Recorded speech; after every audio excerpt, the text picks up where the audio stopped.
Guys ಇವತ್ತು ಶ್ರೀನಿವಾಸ್ ಮತ್ತೆ ನಾನು 3 ನಿಮಿಷದಲ್ಲಿ ಪ್ಲಾನ್ ಆಗಿರೋ ಮೂವಿಗೆ ಮೈಸೂರಿಗೆ ಹೋಗ್ತಿದೀವಿ. ವರ್ಷ ಗಾಡಿ ಓಡಿಸಿದ್ದೆ, ಒಂದ್ ದಿವಸ ಹೆಲ್ಮೆಟ್ ಹಾಕೊಂಡಿರ್ಲಿಲ್ಲ. ಇವತ್ತು ಹಾಕೊಂಡು ಒಂಥರ ಹೊಸ ಫೀಲು. ಹಿಂದೆ ಕುತ್ಕೊಂಡು ಮಜಾ ಮಾಡ್ತಾವನೆ. ಗೈಸ್ ನಮ್ ಕಾಲೇಜ್ ಮುಂದೆಗಡೆನೆ ಕ್ಲಾಸ್ ಬಂಕ್ ಮಾಡಿ ಮೂವಿಗೆ ಹೋಗ್ತಿರೋದು. ಗೈಸ್ ಬೈಕ್ ಅಲ್ಲಿ ಮ್ಯಾಕ್ಸಿಮಮ್ ಸ್ಪೀಡ್ ಅಲ್ಲಿ ಮೈಸೂರು ರೀಚ್ ಆಗಿ ನಾವು ಹೋಗಿದ್ದು ಗರುಡ ಮಾಲ್ಗೆ.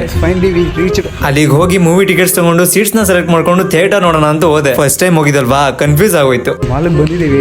ಇವಾಗ ಎಲ್ಲ ಕರ್ಕೊಂಡು ಬಂದ ಅಂತಾನೆ ಗೊತ್ತಿಲ್ಲ. ಫಸ್ಟ್ ಫ್ಲೋರ್ ಅಂತ ಇತ್ತು, ಬಂದ್ವಿ.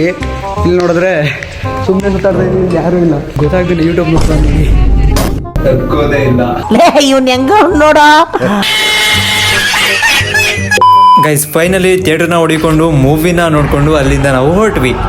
ಈ ಮುಖನೇ ಕಾಣ್ತಾ ಇಲ್ವಲ್ಲ, ಈಗ ಕಾಣ್ತೈತ್ ನೋಡು. ಯಾರು ಇವ್ರಲ್ಲ? ಗೈಸ್ ಗರುಡ ಮಾಲಿಂದ ಮಾಲ್ ಆಫ್ ಮೈಸೂರು ಹೋಗೋಣ ಅಂತ ಬಂದು ಗಾಡಿ ಇಲ್ಲೇ ಪಾರ್ಕ್ ಮಾಡಿ ಮರ್ತೋಗಿದ್ವಿ.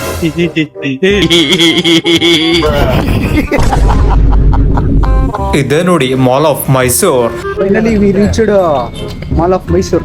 ಮಾಲ್ ಆಫ್ ಮೈಸೂರಲ್ಲಿ ಇದ್ದೀವಿ. ಏನು ತಗೊಳಕ್ ಬಂದಿಲ್ಲ ಅಂತಂದ್ರು, ಸುಮ್ಮನೆ ನೋಡಕ್ ಬಂದಿದ್ದೀವಿ. ಮಾಲಲ್ಲಿ ನೆಟ್ವರ್ಕ್ ಇಲ್ಲ ಅಂತ ನಾನು ಹಾಟ್ಸ್ಪಾಟ್ ಕನೆಕ್ಟ್ ಅಲ್ಲಿ ಬದುಕ್ತಾನೆ. A few moments later. ಇದೆ ನೋಡಿ ನೆಕ್ಸಸ್ ಮಾಲ್. ಗೈಸ್ ಮೈಸೂರಿಗೆ ಹೋಗ್ಬಿಟ್ಟು ಇರೋಬರ ಮಾಲ್ಗಳನ್ನೆಲ್ಲ ಸುಮ್ಮನೆ ರೌಂಡ್ ಹಾಕೊಂಡು ಮೈಸೂರು ಬೀದಿ ಸುತ್ಕೊಂಡು ಗಾಡಿ ಇಡಿ ಮನೆಗೆ ನಡಿ ಅಷ್ಟೇ. ಇಷ್ಟೇ ಬ್ಲಾಗು. ಲೈಕ್ ಕಮೆಂಟ್ ಮಾಡಿ ಸಿಗುವ ನೆಕ್ಸ್ಟ್ ವಿಡಿಯೋದಲ್ಲಿ. ಬಾಯ್. ಗೈಸ್ ಅದು ಅರಮನೆ ನಮ್ದೇ, ಬಾಡಿಗೆ ಕೊಟ್ಟಿದ್ದೀವಿ ಮೈಸೂರವ್ರಿಗೆ. ನೋಡಿ ಇವನೇ ಅದ್ರ ಓನರು. ಅಷ್ಟೇ. ಬರೀ ಇಂಥದೆಯಾ?